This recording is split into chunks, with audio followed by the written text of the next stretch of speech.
So this is my library at Mason Creek Middle School. We'll probably get interrupted a lot. It's a teacher work day.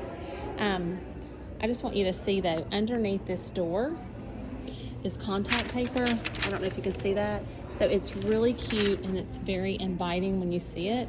But we have an Instagram board. This is one way we can attract our students. This one is #Spirit Week. We can change this out every couple weeks or every month. This is our fall sports board. This is where they can take pictures soaring into a new school year. And then now you're going to go into the media center. This is where we can display some of our contests. So right when you walk in, now it's a little dark right now because we just finished up with Halloween, and so we kind of have it spooky in here, but just more spotlights on our wolves.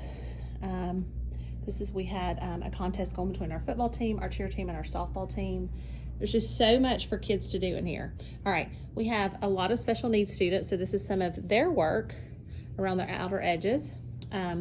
We do an exception, what they're called our exceptional wolves, and we do story time with them every week.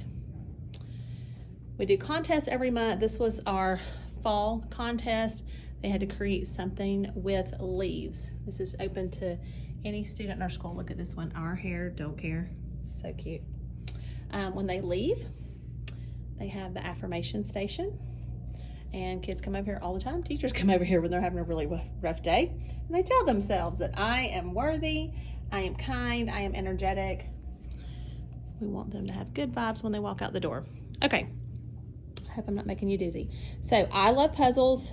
I realized when I started in the media center that so many kids have never used a puzzle before. Now what you're gonna see with my media center, it's not clean, it's not perfectly clean. If you have a media center that's perfectly clean, it's probably not getting used that much, okay? So I just walked in on a teacher work day. We had 900 kids in here yesterday. They have to hand sanitize first, but this is a community puzzle. This is one we just completed. And so kids come in here every day and work on this, okay? I believe in having interesting book displays. You can see we just started taking this one down though, but we normally had books everywhere. It says dying for a scary book, but we're just now taking all of this down. That's supposed to be like blood splatter, which some of y'all might think that's a little over the top. However, I'm in middle school, so you practically have to do flips to entertain the kids. And that's me, dead on the floor. This is something brand new we just added this year. I had this a couple years ago, but I haven't had it in a while. It's the the sticker chart. So eventually, kids can come grab stickers. Here's the key. You won't believe how many kids don't know how to use a key, so this is great to teach them. And then they just put the stickers on the chart. Eventually, this is gonna make a really pretty gigantic eyeball. Right now, we have the World Series going on, and so they can make predictions for the Braves trivia. We love our Jock Peterson, our Braves player, and he always wears, can you see in the picture, pearls?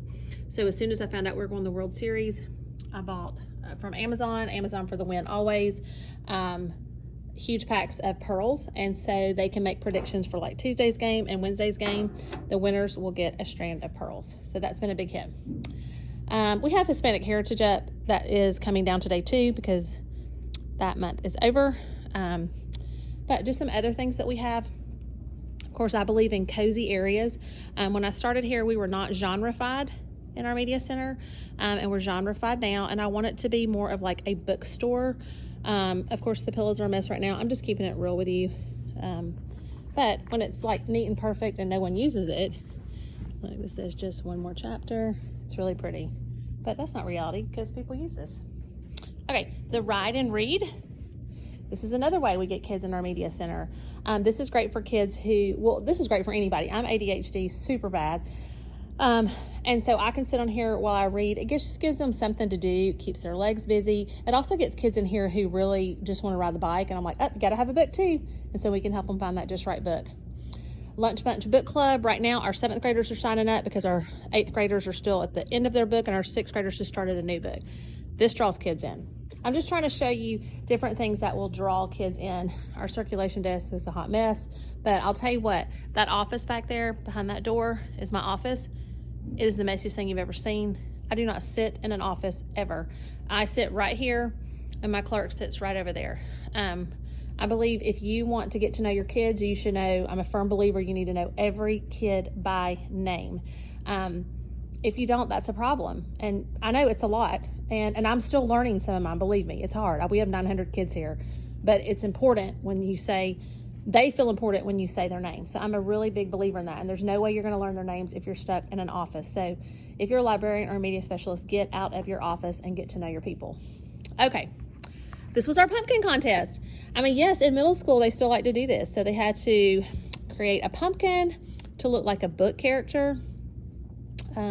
This was Venom. This is a Harry Potter trio.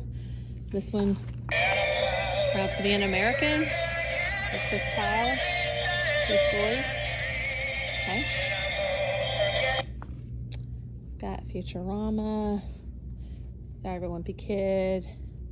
Wings of Fire. Mulan. Here we got 101 Dalmatians. And then we have Frankenstein.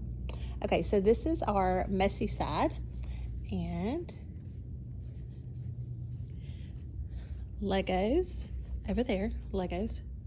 Everywhere will have hand sanitizer, though. They have to sanitize first. So we just pulled these back out, the perler beads, and the kids are loving these. So they make their creation, okay? And then they bring this to us, and we iron it and give it back to them. Uno, we just got out, and the kids are loving that. We had a lot of people donate several packs of Uno cards, not Unos. Chess. These Rubik's Cubes, we have hand sanitizer up on the circulation desk. We have things for them to play with while they're waiting on us to check out. They love these. Okay. Should I do the Legos? You'll notice too, we just have more couches, futons throughout the media center.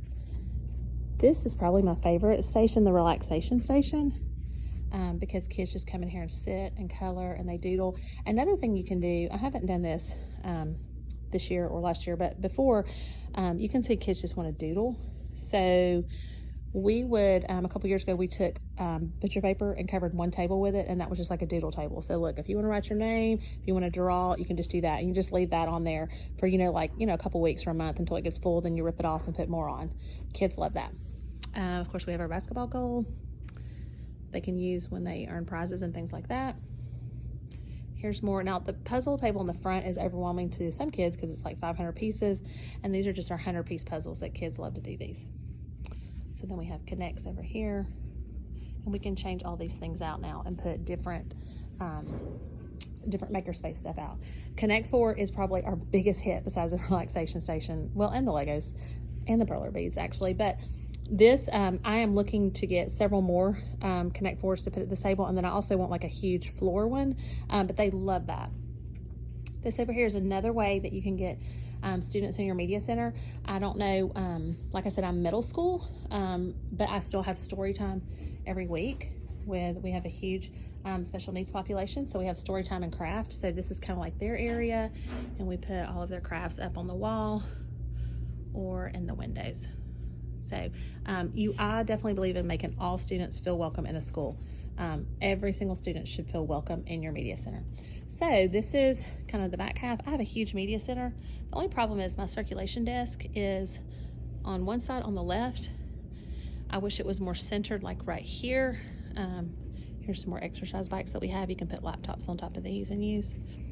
I'm gonna walk you over here though. I like to call this the boring side. I just can't put too much stuff over here because too many futons and things, because I feel like I just can't monitor the kids. This is if I'm teaching classes or a teacher needs to come in and teach classes. This is where they will teach over on this side with the Promethean board. Now, and I also have my book club. So every Tuesday I meet with my 6th graders and 7th and 8th graders for Lunch Bunch Book Club. We pull 4 tables together, and this is where we sit together and we meet. So again, that is our media center. Everything is arranged by genre. There's our manga books in the middle. That's basically it. So just make sure you have lots of book displays, interactive things for your kids to do. Even with COVID, you can still have interactive things for them to do. Those bikes, I wrote a Donors Choose grant for. It was funded in 24 hours, and those have lasted me for 5 years. So y'all, even if you don't have the funds yourself or your media center doesn't have the funds, there's ways that you can get things done, and I'll be happy to help you.